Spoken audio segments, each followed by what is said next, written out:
Assalamualaikum warahmatullahi wabarakatuh. Perkenalkan, kami dari kelompok 2 Ilmu Komunikasi A. Di video kali ini, kami akan sedikit membahas mengenai proses pengambilan keputusan, yang dimana video ini merupakan salah satu tugas mata kuliah Prinsip-Prinsip Manajemen yang diampu oleh Bapak Dosen Umban Adijaya, SPD MM. Untuk itu, mari kita simak videonya.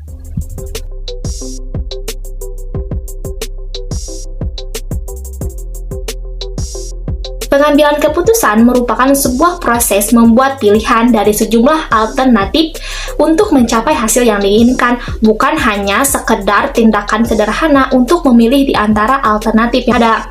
Nah, proses pengambilan keputusan ini biasa dilakukan oleh seorang manajer, karyawan biasa, ataupun masyarakat biasa untuk membuat keputusan atas masalah-masalah mereka. Nah, proses pengambilan keputusan juga memiliki 7 langkah, di antaranya 1. Identifikasi masalah, 2. Identifikasi kriteria keputusan, 3. Kembangkan alternatif, 4. Analisis alternatif, 5. Memilih alternatif terbaik, 6. Menerapkan alternatif, 7. Evaluasi efektivitas keputusan.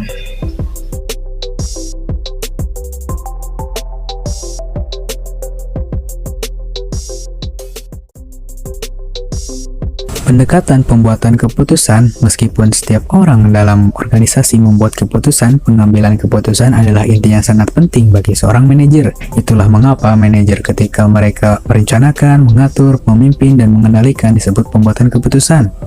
Fakta bahwa hampir semua yang dilakukan manajer melibatkan pengambilan keputusan tidak berarti bahwa keputusan selalu memakan waktu, rumit, atau terbukti bagi pengamat luar. Mari kita lihat 4 perspektif tentang bagaimana manajer membuat keputusan. Yang pertama ada rasionalitas.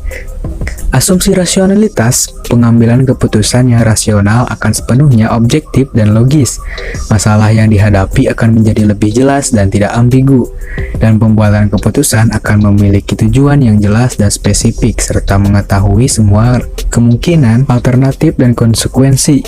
Yang kedua ada rasionalitas terikat. Terlepas dari asumsi yang tidak realistis, manajer diharapkan menjadi rasional saat membuat keputusan. Mereka memahami bahwa pembuat keputusan yang baik seharusnya melakukan hal-hal tertentu dan menunjukkan perilaku pengambilan keputusan yang baik saat mengidentifikasi masalah, pertimbangan alternatif, mengumpulkan informasi, dan bertindak tegas tetapi hati-hati saat melakukannya. Mereka menunjukkan kepada orang lain bahwa mereka kompeten dan bahwa keputusan mereka adalah hasil dari musyawarah yang cerdas. Lalu yang ketiga ada intuisi. Pengambilan keputusan yang intuitif dapat melengkapi pengambilan keputusan yang rasional dan terbatas. Pertama-tama, seorang manajer yang memiliki pengalaman dengan jenis masalah atau situasi yang serupa seringkali dapat bertindak cepat dengan apa yang tampak sebagai informasi terbatas karena pengalaman masa lalu itu. Lalu yang terakhir ada manajer berbasis bukti. Dengan menggunakan pendekatan keputusan berdasarkan data, manajer merancang tes penilaian pekerja yang lebih tepat. IBMGT cukup relevan dengan pengambilan keputusan manajerial. 4 elemen penting dari IBMGT adalah 1. Keahlian dan penilaian pembuat keputusan. Yang kedua, ada bukti eksternal yang telah dievaluasi oleh pengambilan keputusan. 3. Opini, preferensi, dan nilai dari mereka yang memiliki kepentingan dalam keputusan. Dan 4. Faktor organisasi internal yang relevan seperti konteks, keadaan, dan anggota organisasi. Kekuatan atau pengaruh dari masing-masing elemen ini pada sebuah keputusan akan berbeda dengan setiap keputusan.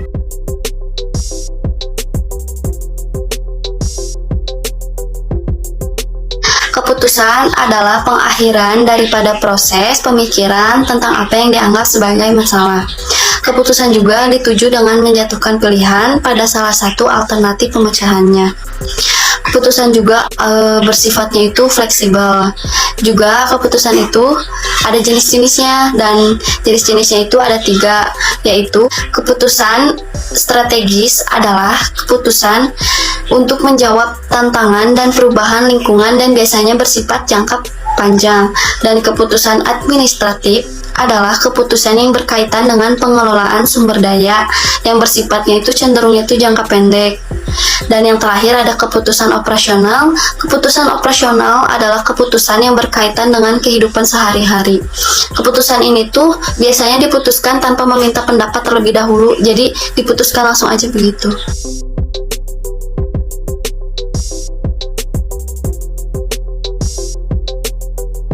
Masalah terstruktur dan keputusan terprogram. Ada beberapa masalah bersifat langsung, yaitu tujuan pembuat keputusannya jelas, lalu masalahnya sudah diketahui, dan informasi tentang masalah juga mudah didefinisikan dengan lengkap. Contohnya ketika ada pelanggan mengembalikan barang pembelian ke toko, lalu ketika pemasok terlambat mengirimkan barang yang penting. Situasi tersebut disebut dengan masalah terstruktur karena mudah didefinisikan. Lalu keputusan terprogram, yaitu keputusan berulang yang dapat ditangani dengan pendekatan rutin. Misalnya pada situasi jaket pelanggan terkena tumpahan minuman karena kelalaian server. Di sini manajer menawarkan untuk membersihkan jaket tersebut dengan biaya restoran. Ketika masalah terstruktur ditentukan, solusinya terbukti dengan sendirinya atau setidaknya direduksi menjadi beberapa alternatif yang telah terbukti di masa sebelumnya. Manajer dapat mengandalkan salah satu dari 3 jenis keputusan terprogram, yaitu prosedur, aturan, atau kebijakan. Prosedur adalah serangkaian langkah berurutan yang dilakukan manajer untuk menanggapi masalah terstruktur. Lalu aturan, yaitu pernyataan eksplisit yang memberitahu manajer apa yang tidak bisa atau bisa dilakukan. Dan yang terakhir, kebijakan. Kebijakan menetapkan parameter umum untuk membuat keputusan daripada secara khusus mengatakan apa yang harus atau tidak boleh dilakukan.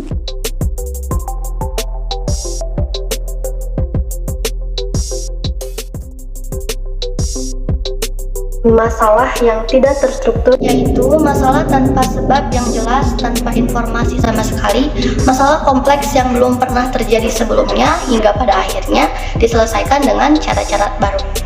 Keputusan tidak terprogram adalah keputusan yang belum ditetapkan sebelumnya. Tidak semua masalah yang dihadapi manajer dapat diselesaikan dengan menggunakan keputusan yang terprogram.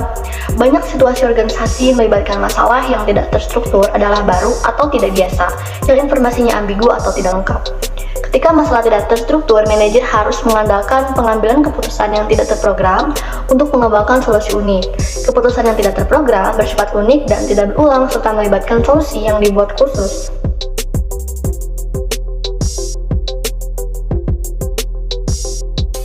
Saat membuat keputusan, manajer mungkin menghadapi 3 kondisi yang berbeda. Sekarang saya akan menjelaskan tentang kondisi pengambilan keputusan tersebut. Yang pertama, ada kepastian. Situasi ideal untuk membuat keputusan adalah salah satu dari kepastian. Situasi di mana seorang manajer dapat membuat keputusan yang akurat karena hasil dari alternatifnya yang diketahui. Lalu yang kedua, ada ketidakpastian. Kepastian dalam dunia ini adalah kepastian itu sendiri. Dapat diartikan dengan keadaan di mana ada beberapa kemungkinan kejadian dan setiap kejadian itu akan menyebabkan hasil yang berbeda.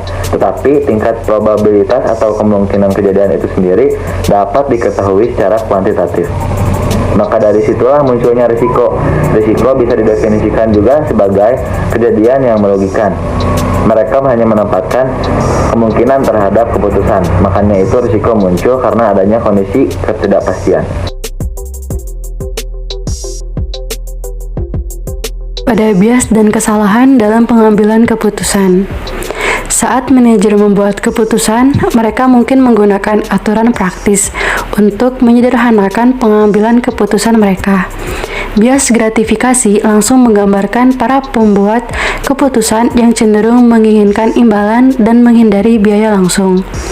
Saat pengambilan keputusan, secara selektif mengatur dan menafsirkan peristiwa berdasarkan persepsi mereka. Mereka menggunakan bias persepsi selektif. Pengambilan keputusan yang mencari informasi yang menegaskan pilihan masa lalu mereka dan informasi yang bertentangan dengan masa lalu menunjukkan bias konfirmasi. Bias framing terjadi ketika pembuat keputusan memilih dan menyoroti aspek-aspek tertentu dari situasi sambil mengecualikan yang lain. Bias keacakan menggambarkan tindakan pembuat keputusan yang mencoba menciptakan makna dari peristiwa acak. Ketika manajer mengurangi efek bias dalam pengambilan keputusan mereka, hasil kinerja organisasi mereka 7% lebih tinggi bagi pengambil keputusan untuk secara keliru percaya bahwa mereka akan secara akurat memprediksi hasil dari suatu peristiwa begitu hasil itu benar-benar diketahui.